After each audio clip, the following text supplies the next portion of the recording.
In this project, I investigated how mycelium can be an alternative 21st century building material. The focus was on repurposing the byproduct of mushroom cultivation, known as mycelium, to address various real-world applications that are currently very high in carbon emissions.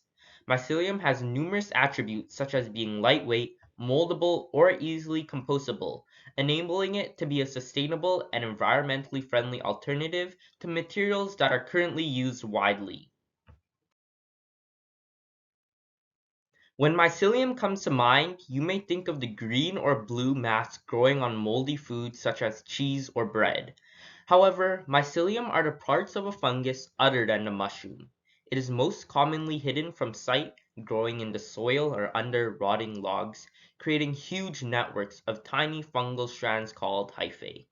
The hyphae travel through the soil and other substrates where fungus is found, secreting digestive enzymes onto the dead organic materials and occasionally living things that serve as their food source. These enzymes decompose the material into smaller pieces that nourish several other creatures in addition to the fungi and their plant partners. In reality, the breakdown of organic matter is essential to the health of the soil, the recycling of leaf litter, and the delivery of food for the multitude of microorganisms and creatures that live in the soil. Here's the process of creating the bricks. It starts with the mushroom liquid culture. This is a method of propagating mycelium in a liquid nutrient medium. The liquid culture is poured into a jar of grain. After the mycelium eats the nutrients, I put it into a fruiting bag. After waiting for a few weeks, I harvested the mushrooms and crushed the substrate, putting it into a mold and then putting it into the oven. Here are the images of the three different tests I performed. For the tensile strength test, I attached a bucket of weights with the string to the brick. I would slowly add weights to the bucket until it eventually snapped.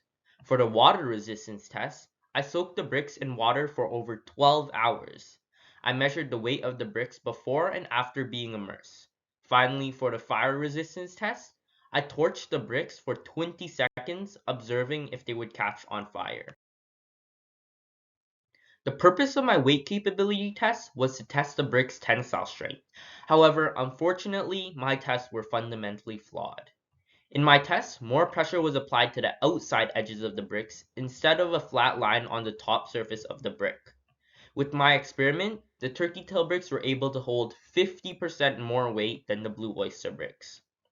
For the water resistance test, I placed weights on the bricks to ensure that they were fully submerged, and after the experiment, the bricks started to float again.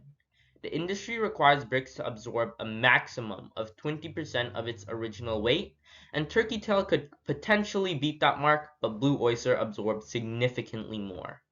My fire resistance test was very simple due to lack of facilities and resources. However, all bricks passed the test. Now, according to the UN, there are three different strategies that can be taken to mitigate the carbon footprint from infrastructure. There are claims online of mycelium being able to self-heal. I snapped two of my mycelium bricks in half, placing them next to each other. After 1 month, I noticed that the non-baked bricks had begun repairing itself and the crack was less distinct. Ecovative, leader in mycelium-based products, built a tiny house insulated with only mycelium. The mycelium grew into the space within the walls over a few days, forming an airtight seal. This mushroom insulation method saves on material costs while still giving you great thermal performance. As a sea cadet and an avid sailor, I was interested to see if someone had built a mycelium-based floating device. University student Katie Ayers built a 7.5-foot long canoe using mycelium. I'm creating a much smaller mycelium boat to see if this would work. Now, when I was creating my bricks, I noticed that they were very light and moldable. Upon further investigation, I found out that IKEA, Canada's biggest furniture retailer, decided to switch to mycelium-based packaging. Mushroom and other plant-based packaging uses a fraction of the energy required to make plastic and produces less carbon emissions. It also naturally breaks down into the earth with minimal pollution, unlike plastic. Mushroom packaging is also cushioning Dell products during shipping. The new packaging requires 98% less energy to produce than foam packaging, and customers can compost it. The ability to divert packaging from the waste streams reduce costs for businesses and individuals in cities like Calgary, where waste removal charges are based on volume. Lululemon, a Canadian-American multinational athletic apparel company, have created designer bags with this new leather-like material called Milo. Milo is made from renewable mycelium, the root structure of mushrooms, Lululemon's vice president says. While cows require extensive resources and years to raise, the mycelium used to make Milo is grown in less than 2 weeks inside a facility powered by 100% renewable electricity. Adidas also created a shoe with the same material. It took 4,000 samples and 1 year of work with Milo to ensure it had the sustainability, aesthetic, and performance of a regular sneaker. The introduction of Milo as a new material is a major step forward in our bold ambition to help end plastic waste, said the global head of futures at Adidas. In 2021, Canada consumed 2.8 million tons of fresh meat.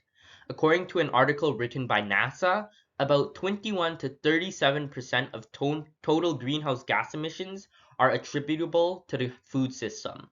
I found that mycelium was being used in foods after visiting a new vegetarian restaurant in Calgary named Padmandi.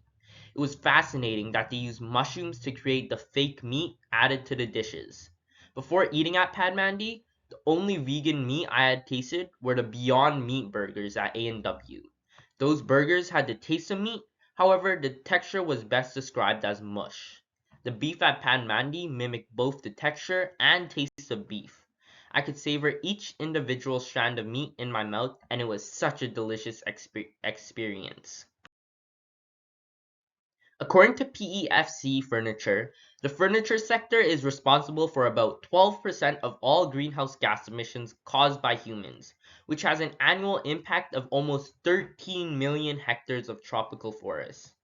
Ecovative and Biomason unveiled their mushroom-based furniture at Biofabricate in 2016, and I'm currently creating a table using mycelium.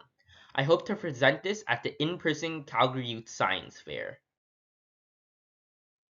Due to my lack of resources, I could only perform limited strength capability, water, and fire resistance tests. I plan on seeking the assistance of SATE or the UFC to further investigate and understand the characteristics of these mycelium bricks. Midway through the project, I discovered that I did not have adequate time and resources to complete my experiments. I was only able to conduct some of my experiments only once. Since I only tested out 2 strains of mushrooms, I wish to try out mushroom strains that the Canadian public are more familiar with, such as shiitake, portobello, and button mushrooms. This way, the Canadian public would be able to better identify and link the benefits associated with mycelium-based products to the mushrooms that they are consuming. Mycelium-based products can be quickly and affordably grown, making it a cost-effective solution for the world. Mycelium also appears to be more friendly to the environment than many other commercially available materials. It also leads to less waste while promoting the development of healthy soil. I feel that this amazing material can be used to inspire other students to delve into more sustainable options in the fight against climate change. I'm currently leading an environmental education program showing how we can use microbes to generate electricity. This program is currently rolled out to 6 schools in Calgary and Red Deer, empowering over 400 grade 4 to 9 students. This amazing material can be integrated into that program easily.